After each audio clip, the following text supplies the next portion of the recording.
Hey y'all, Leela with Miss Kiss Kreations. Welcome back to my channel. Today I'm going to show you a beginner's tutorial on how to create these vinyl tote bags. I did use 2 layers of vinyl, and I will be showing you how I created these cute glittered makeup bags. These bags are super easy and they're great for beginner crafters, and they make wonderful presents or if you just want to carry around something cute. Like always, all of my materials will be posted in my description below, including some direct links and coupon codes. This video is brought to you by HTVRONT and their 15 by 15 automatic heat press. I'll show you exactly how to use this simple heat press in my video, and if you want to learn more about this heat press and HTVRONT sale, check out my description below. So let's get started with this tutorial. So again, we're using these cloth tote bags. I've had these tote bags on hand for about 3 years, so mine are a little wrinkly, but you know, you can never get rid of any materials or supplies you have on hand, so I'm just gonna use these and make them work. Again, these tote bags will be linked in my description below. I'm also using these cute makeup bags. These are cloth as well, and they have cute zippers on them. You can add some type of keychain to the end if you like, but I just wanna make them simple just for my beginners.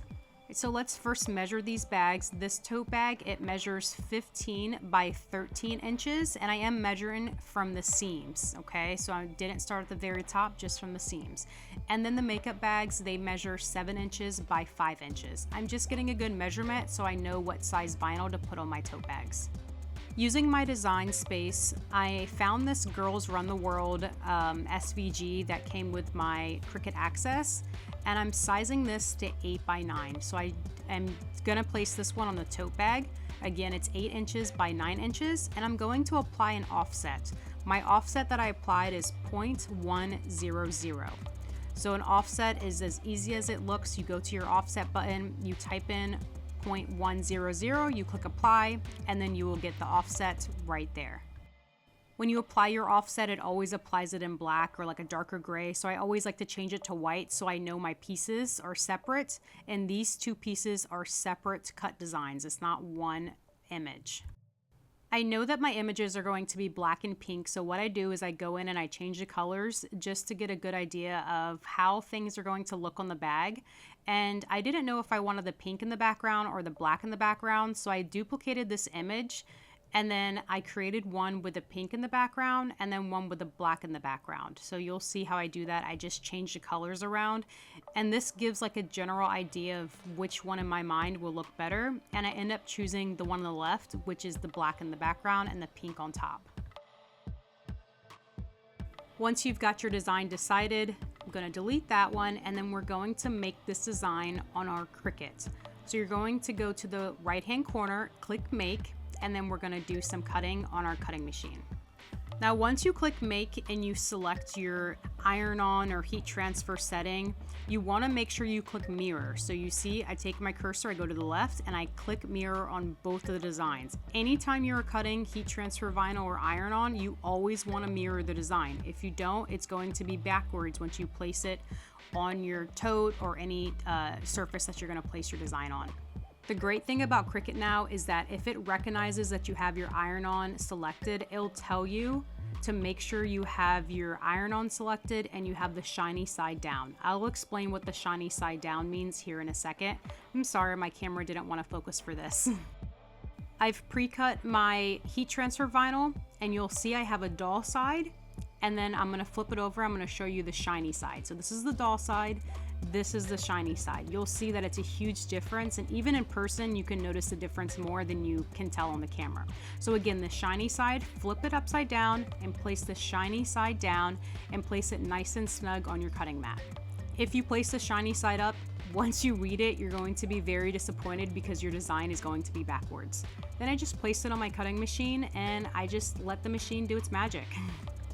So you'll see in this video that I'm actually creating 2 tote bags. One tote bag is going to be the pink theme, and then the other tote bag is going to be purple. So I'm not going to show you all this cutting for both tote bags, but I just want you to see how the setup looks and how the machine looks whenever it is cutting my vinyl.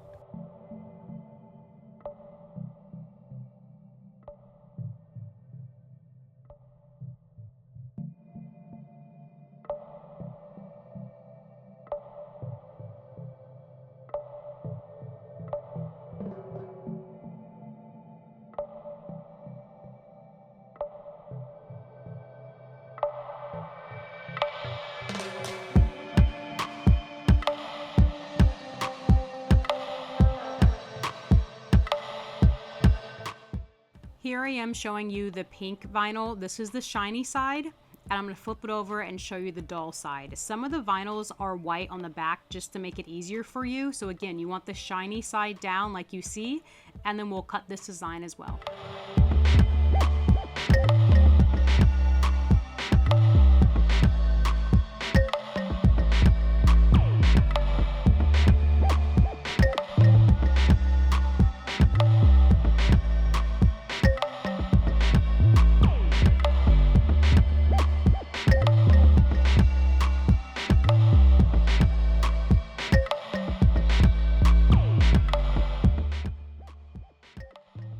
And here's the purple vinyl I'm using. Again, this is the shiny side. The lighter side is the dull side. I'm going to place the shiny side down on the top left-hand corner, and then we'll cut this vinyl.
Once I'm finished cutting all of my vinyl, we're going to move on to what we call weeding. So I do have my weeding tool here. Again, will be linked in my description below.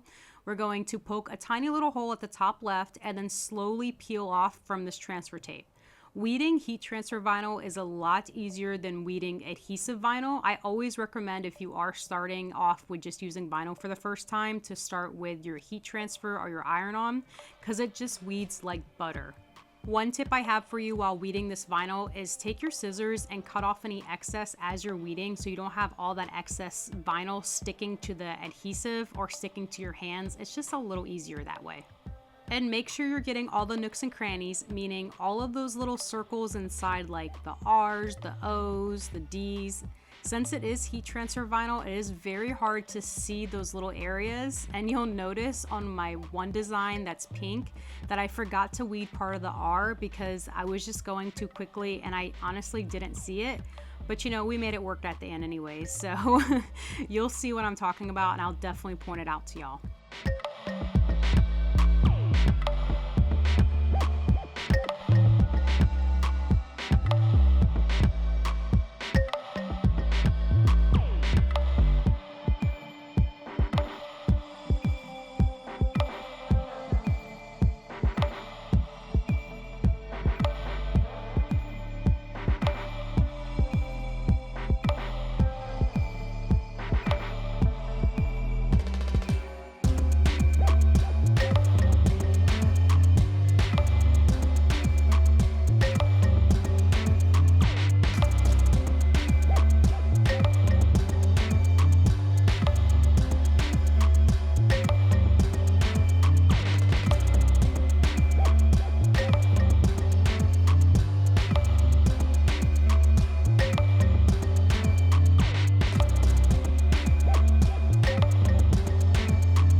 So now let's turn on this easy machine. We're gonna first click the power button, and I already have it adjusted to 310 at 15 seconds, but I'm showing you the temperature. All you do is click the temperature on the top left and you click the up and down arrows to adjust the temperature. And then if you want the time, you click the bottom time and then you click the up and down arrows to adjust the time. You'll see the R button flash in red whenever the machine is trying to reach temperature. Whenever the R is green, that means that the machine has reached temperature and you're ready to use it.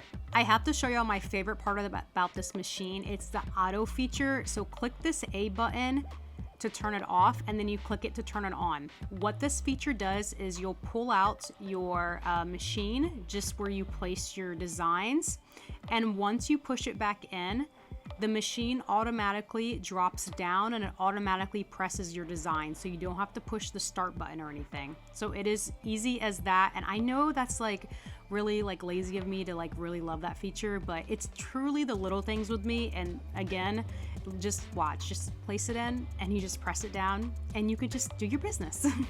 So I don't know if you noticed, but I have a husky and a cat walking around, so I lint roll all of my fabrics or shirts before I press them. I have my automatic heat press set to about 300. You can do about 300 to 315. And I'm going to change my 15 seconds by clicking the clock button and then do the down arrow. And I'm gonna place it on, I believe I did 6 or 7 seconds, about 6 seconds. And then I'm gonna start pressing my design.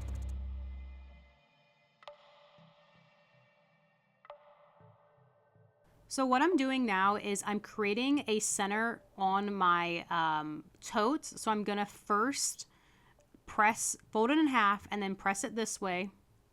And then I'm going to unfold it and then press it the other way. This way I'm having that center, or making like just kind of like a guideline for me whenever I press my vinyl onto the tote. Now remember guys, I've had these totes for about 2 or 3 years, so they are kind of wrinkly. You'll see mine's a little crinkly, so I'm gonna do another press on the center just to flatten out the tote as best as I can.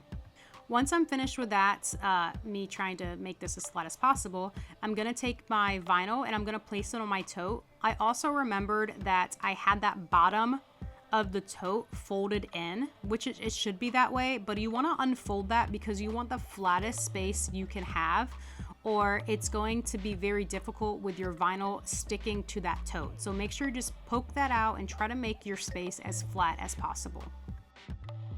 Once you have your design on your tote bag, we're going to take our Teflon paper that came with the machine, place this on top of the design, and then we're going to push this right into the press, and we're going to do a 15-second press. So the first press is 15 seconds, remove the Teflon paper, and then this is very hot, so this is me trying to cool it down, but it's really not doing anything in reality. Then we're going to peel that transfer tape very slowly. So this part is not so much as trying to stick it to the tote. We just want it to be sticked enough for the next press. So we are removing this transfer tape or this transfer backing very slowly without pulling up any of the design, so we can add the second part over this part. So now I'm gonna go in with that pink part, and it's going to fit nicely right over this design. So that's why we did only 15 seconds and not 30 seconds, because we have more presses to do in the future. So I'm gonna place that as snug as possible, place my Teflon paper down, and then we're going to do a second press of 15 seconds. So I'm adjusting my auto press again, pushing it in, and then I did the 15 seconds, remove the Teflon paper, and then now we're gonna remove the backing of the pink vinyl. Y'all, I know I'm a hypocrite by saying this, but make sure your design cools off just a little bit. You don't have to peel off the vinyl or the backing while it's hot like me and burn your little fingers. You can peel it off warm, but y'all know I don't have any patience. So for the final press, we're gonna put the Teflon paper back on that design and then do a final press of 15 seconds. So I did 3 15-second presses. Basically think of it as one press per design and then 1 final press. And this is the finished product for this bag. All right, so now you're gonna watch me do the second tote bag, the purple one. I'm not gonna go step-by-step detail, but I just wanna give y'all a major tip that really helped me when I first started doing heat transfer vinyl. Whenever you apply your heat transfer vinyl to your tote bag or a shirt, you wanna make sure that you're pressing long enough that your vinyl is kind of intertwined with your fabric. So when I first started, I used to press to make my vinyl look flat and just lay flat and nice and shiny on my fabric. And then my vinyl would peel off and I would wonder what the heck is going on.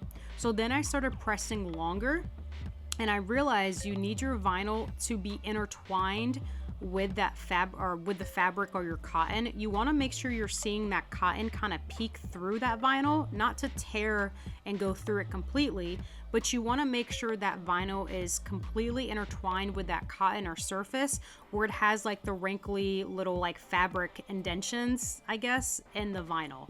So make sure you're doing it long enough to really have that really grip and adhere to that fabric, or your vinyl is going to peel off within seconds or minutes.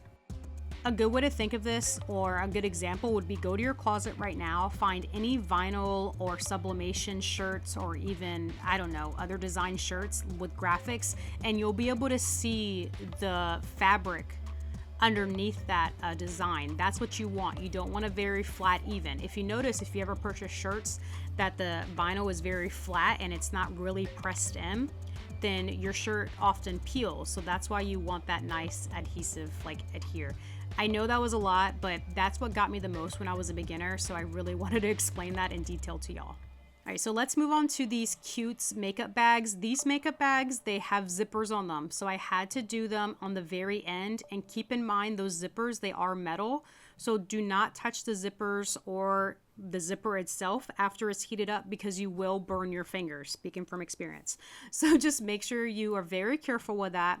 Again, I am just pressing this just to heat it up a little bit. I did my first press of 7 seconds, and then I'm adding some eyelashes. I have my Cricut Design Space, so I just searched eyelashes on Cricut Design Space, and I found multiple eyelashes. It's really not hard to find these. And then I'm going to place these as centered as possible. You can do the folding trick to get the centered placement, but I like a challenge sometimes, so I decided to just place this right on my materials and just kind of eyeball it, and I think it turned out okay. Once these are pressed in place, take that Teflon paper and then place this inside of your AutoPress. And then what I did was I did my first press of 15 seconds again. I don't know if you're noticing, but it's kind of a trend of 15 seconds. And then I removed the Teflon, and then I removed the backing from this vinyl. I will say these little things were hot, so I had to make sure to really cool this off, because whew, it was really hot. Again, I'm waving like it's gonna do something, but it's really not. And then I'm going to place some names, and I'm using a glittered HTV. I honestly haven't used glitter HTV in a very long time. And guys, can we just have a side note? This heat press, I love that you can pull it out because you're able to work on the heat press without being really hot. The clamp heat presses, you can't really work on that surface without really sweating and like really almost burning yourself. So it's kind of great that it has that surface. Anyways, you're going to do one 30-second press on here. I actually did two 15-second presses because I don't work with glittered HTV often. So just do one 30-second press. The reason why you're doing 30 seconds is because it's a glitter HTV, so it takes a little longer to adhere to the surface. And then you're going to peel the backings off. Again, burning your hand like me, you know, just whatever. I don't learn my lessons, do I? You're going to peel it off very, very gently. Each one, there it is. And then you're going to have this cute little design. And once you're finished peeling off your backing, you're going to take your Teflon paper, place it on top of your designs again, and then do a final press of 15 seconds, and then you're all finished. Let me show you the final results of all of these bags. These came out so adorable, and like I said, they're perfect for last minute gifts. I stopped working with HTV because of the heat presses. I really didn't want to clamp for 30 seconds at a time or press down for 30 seconds at a time. So whenever I saw this HTVRONT Automatic Heatpress, I was blown away. And honestly, I'm going to start working with HTV a lot more often than when I used to. HTVRONT's Automatic Heatpress made it super easy, super stress-free, and boy, was that a quick process or what? These automatic heat presses are on sale from now to the end of the year, and if you spend $100, you get $20 off your purchase. All of the information is listed in my description below, including your coupon code. I hope this video helped y'all, and if it did, don't forget to give this video a thumbs up, and don't forget to subscribe to my channel for more Tumblr and craft videos. Thanks so much for watching, and I'll see y'all next time.